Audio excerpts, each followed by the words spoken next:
Hey guys, welcome back to Music Talk with John. Today I'm going to show you some new albums that I recently picked up along the way, different places, and it's kind of all over the place. I believe I go through some, this one's more classic rock, I think, of these recent finds. There's one jazz album in there that I like. So anyway, I'm going to show you guys my recent pickups. So sit back, kick your feet up, and let's talk about the new music I just picked up.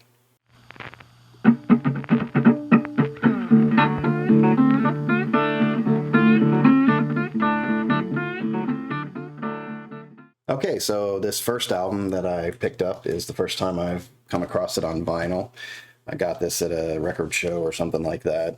A bunch of old records came in somewhere at a record store, and this is Eric Clapton's Rainbow Concert. This is kind of like his comeback thing. Pete Townsend helped organize this. This is where Clapton was going through that heroin addiction of his, and it was a concert held to just kind of get him going again. He had Steve Winwood on here. Some of the guys from Derek and the Dominoes were there. Ron Wood was on here. So just a good solid band going. Covers the song that George Harrison and Clapton, not covers, perform. The song George Harrison and Clapton did, Badge. Then Roll It Over, Presence of the Lord, which is a Blind Faith song. Pearly Queen, which is a Traffic song. After Midnight, and Little Wing. So anyway, that's Eric Clapton Rainbow Concert. I did listen to this one, and I wasn't real thrilled. It sounded, I want to say muddy, but it just sounded like it is a concert, but it sounded like somebody kind of took a tape recorder to the concert, so it's kind of uneven in places, and vocals, the music gets louder and then kind of comes back, and I don't know if it's just this recording.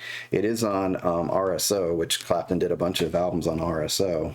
So I'm not really sure. I think that's actually the Cream label, RSO, if I'm not mistaken. So I'm not really sure if this is just a bad copy. It's an older one. It's not a reissue or anything. It's 73. So I'm not really sure what happened, because from what I remember, the CD sounded much clearer. I even had the one with this, and then I had the CD where they remastered it later. Assuming with the remaster they could clean it up, but I don't remember my other one, my CDs. And in fact, I had it on tape, and I don't remember it sounding muddy like that. So not sure what happened there. Anyway, the next one I picked up here, thrift store find, Dion's Greatest Hits.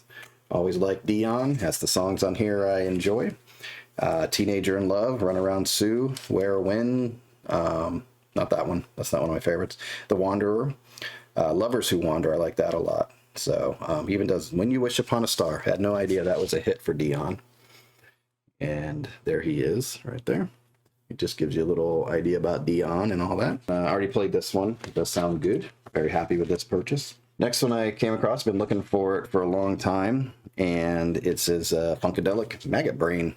So this is just a great album. I don't know too much more about Funkadelic than this, but the song Maggot Brain just starts off with just a killer guitar work on it. Just great distortion and effect, and the rest of the songs are about social commentary, things like that, but just good solid album, good guitar work all the way through it. The only issue I had with this, I'm not sure, it's Westbound Records, I'm not sure who actually pressed it, but it's very thin cover, and it's already kind of bent here. The album does have a bit of a warp on it. It's probably due to the being a thin cover and maybe the way they stacked it or whatever. And it did have some pops. Now, most of them I ran through the cleaner and got those out. So I'm hoping just running that needle through and cleaning it up a couple times will get that nice and cleared out eventually. So it's a good, solid funk album. I enjoy it. Just one I was looking for, you never really see, so I kind of just jumped on it. So even though it's not the greatest, I'm glad I have a copy of it, because it's one of those cool albums to have. But it is playable, so I don't want to write it off too badly, because the pops are sort of in the beginning, and then they go away, and so I think I'll be able to clear those up. But after that, it's a good sounding album. It does sound good on my system. I enjoy it. Next one here is Jethro Tull, Aqualung. This is the 2011 Steven Wilson stereo mix, and this was done in some nice cardboard. This is a gatefold right here. I've already listened to this one. Sounds great. Not a pop. Sounds nice. Nice even record. No issues. There's the back. And the hits are Aqualung and Locomotive Breath. And I'm not sure what else they released off of this. It's interesting, because I'm not usually, I guess Jethro Tull is considered prog rock, and I'm really not a prog rock person. But the way this album's put together, I do like. It's not, I call prog rock, and I make fun of it a little bit, saying it's like Renaissance sounding music, and let's see who can outdo who the most with and back and forth, and it's just all over the place and different changes and all that, and that's maybe why I don't connect with it that much. But this one has some good instrumentation, but they're good, solid songs that stand on their own. I definitely enjoy this album, and I know, was it Bungle in the Jungle? I know that by Jethro Tull, but I'm not sure which album that is, so that's one I'll have to check out. Next one here is just a classic album. This one you don't find. This one I could probably sell, but I never will, on eBay, because everybody's looking for it. But Billy Joel's Greatest Hits 1 and 2. You just don't find that, and it's in great shape. Both albums are clean, nice black vinyl, not a pop on it, so whoever had it didn't play it much. In fact, it was already in the sleeve, so somebody really took care of it. And this is the big one. Everybody's trying to get a hold of this, so trying to find it on the Mobile Fidelity version, forget about it. And if you do find it's going to be expensive as all get out. So it starts off, Piano Man, Say Goodbye to Hollywood, works through The Stranger, Moving Out, Only the Good Die Young, into 52nd Street, My Life, Big Shot. Then you get into Nylon Curtain, Pressure, Allentown, then up into Innocent Man, ends up Tell Her About It, Uptown Girl, Longest Time. And then there was two previously unreleased songs that he added to the end of it, which I enjoyed them a lot. You're Only Human, Second Wind played like crazy in the 80s, I remember that. And then The Night Is Still Young, I just love that song. He's like, it's looking back on his life at that point in his career, which is kind of cool. He was really good about that. Even his last album that he put out, he had that famous last words, and he's basically saying goodbye to his fans as far as the recording guy goes. So this Night Is Still Young he's realizing, I think he's in his 40s maybe at this point when this came out. So he's kind of looking back on his life and how the changes are occurring. And I think he's already with Christy Brinkley. I'm not sure if he had his first child yet at this point, but it was really a reflection looking back, young enough to see the passionate boy I used to be, but old enough to say I got a good look at the other side. So just a reflection. So that's really cool. Anyway, Billy Joel, Greatest Hits Volume 1 and 2. Let's see if I can fit it back in here. These double albums give you a little bit of a hard time when they go back in. Next one is cool. It's Mark Knopfler and Emmylou Harris, Balcony of Love. They did an album together, All the Road Running. This was I looked this one up, and this is it was a show that they did, and I'm not sure, I don't remember where they did the show. Knopfler and Harris embarked on a tour of Europe and North America in 2006. They played 23 shows in 23 cities, beginning in Brussels, Belgium, and finished in California on June 3rd. That's my birthday. Remember that, write it down. Knopfler and Harris performed an extraordinary show in Verona, Italy. So this is Italy. And so that's where this was filmed or recorded. And it was a radio broadcast. And I didn't know that when I first got that. I was a little leery. But you could tell where some areas could be a little bit better, maybe edited a little bit differently, but overall it sounds great. The songs on here, they did a good job. I'm not too familiar with Emmylou Harris's songs. There are some songs from their album that they did that I recognize, and Knopfler are songs from Dire Straits. So Right Now is one that they did together on their album Dug Up a Diamond. Then he does Romeo and Juliet, which is Dire Straits, just a great song. Belle Star, I believe, from And This Is Us. Both of those are from All the Road Running, and there's All the Road Running. And then he does So Far Away, and she joins him on vocals, and that's nice to hear. And then Why Worry, which is another Dire Straits song. So really good album. So if you ever see this, definitely check it out. Nice picture of them. On the backside, it is on clear vinyl. Nice and clear, see-through, fancy. There you go. You can kind of see me back here. Just a nice album put on. It's one you have guests over or something, you can put it on. Next one is a rare find. I've always heard about this album.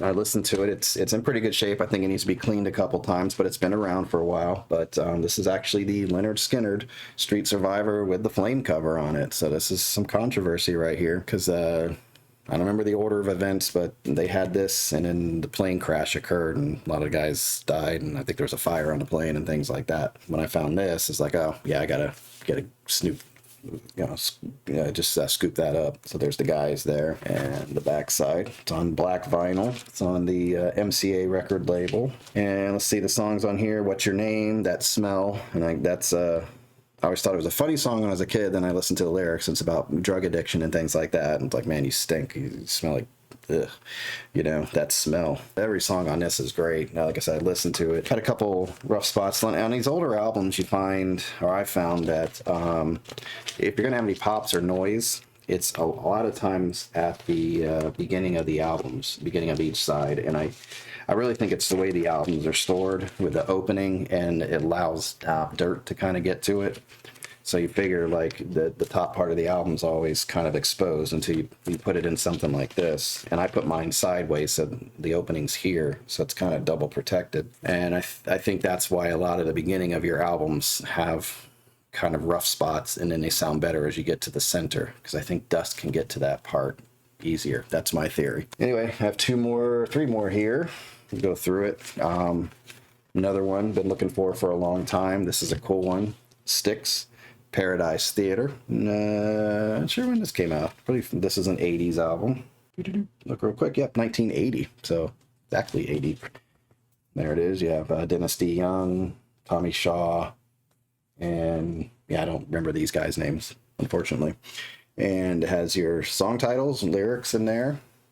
And the front, let's see, how does this go? That's the spine. So it's like Paradise temporarily closed, and then I guess throughout the album there's a theme that runs through there, and then there's Paradise back and open and ready to go. Black vinyl, and the cool thing about this is one of the first albums that had an etching on it, but it's supposed to, and you kind of, there goes the glow a little bit. It's supposed to get a shine on it, like a rainbow, that when it's playing on it, you can kind of see it there. And what it has, I really can't get it to come up on camera, but it says Styx on here, and on each side of it are like these looks like angels on each side of it. So it just says Styx, and it's kind of like this, and there's no writing on this side of it, so they really kept it for the etching. I wish you could see it, but it just looks like an album from here. So they put side 1 and 2 tracks on this side of the album, so kind of cool. But I read up on it. It's one of the first albums that actually did an etching, and it was one of the first ones to kind of,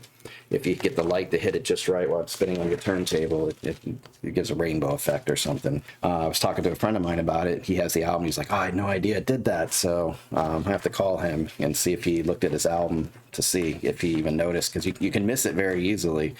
I just happened to catch it because I was, new album. I was checking it out. I'm like, oh, that's cool. And it's the first time I've seen it. I have etchings on albums, but it's usually like when you have a 2 album set and there's really only 3 sides, and the 4th side doesn't have anything on it, so they'll put a cool etching on it. There's an Alice in Chains that I have over there, and they'll do that. But this is the first time I've seen like the etching in there, and you can actually play it, so it's pretty cool how they did that. All right, 2 more for you.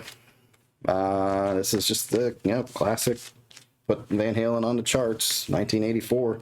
This thing sounds great. In the beginning, honestly, I thought the 1984 song with the keyboard sounded really outdated, but this album is warm, and it just, it's older keyboards, but it's like, man, this sounds good. So this has, it doesn't show the songs on it, but I know Hot for Teacher is on here. Jump, obviously that's the huge song that played like crazy. Panama, really kind of getting into a Van Halen thing lately. I've always liked them. Honestly, I'm a Hagar Van Halen guy, but I am starting to understand David Lee Roth a little bit more. But, I kind of, I had, like I said, I had a friend that listened to Van Halen, so I was familiar, but it just never really did a lot for me. But when 5150 came out, just something about Sammy Hagar's voice, that whole album, I just love that album. So there's not a lot of the Sammy that I like, but or really get into. I think some of the albums are hit or miss later on. But, I'm like, let me go back and listen to some David Lee Roth, and I'm really digging like the beginnings of Van Halen, so I'm enjoying these early albums of theirs. This is a great album. This is on the Blue Note label, audiophile vinyl reissue, and mastered from the original analog tapes by Kevin Gray, 180 gram vinyl. Blues Walk by Lou Donaldson. This is just a great sounding jazz album. They bring in, I like my jazz simple. I don't like smooth jazz.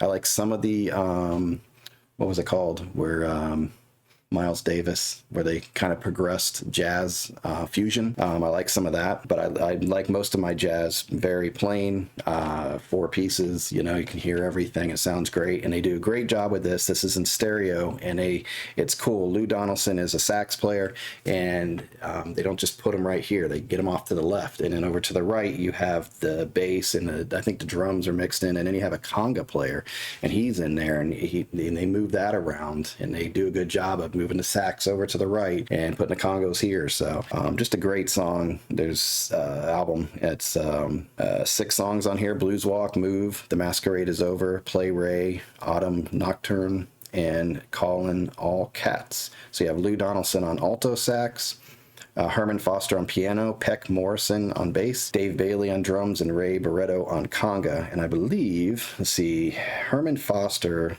I think he was a blind piano player. Herman Foster, the 30-year-old blind pianist, was born in Philadelphia but now makes his home in New York. Herman is a good accompanist, and in his solos, divided between single lines and block chords, suggests some of his favorite pianists, Oscar Peterson and Errol Garner. Like I said, it's cool because it has the conga in there. And my first introduction to Lou Donaldson, and I'm very, very happy with this and the sound of it. But to be honest with you, if you want to get into jazz, hard bop is what I'm finding I enjoy. And I'm going to do a whole jazz thing for beginners, I think, because I'm still a beginner, but I have quite a few jazz albums now. Blue Note is just the way to listen to these albums. There's just no way around it. Blue Note is a jazz label from the get-go, and they're doing some great work on the reissues that they have. Anyway, that's what I have. Thank you for watching. Hope you enjoyed these albums. If you have any comments about them, let me know. And definitely hit that like button, hit the subscribe button, and leave me some comments, please. Like I just said, I love talking to you guys. Love hearing what you like, what you don't like, your passions, all that, just like mine. That's why I do this show. Definitely talk to me, and I'll talk back. Anyway, until next time, you enjoy your music, and you take care.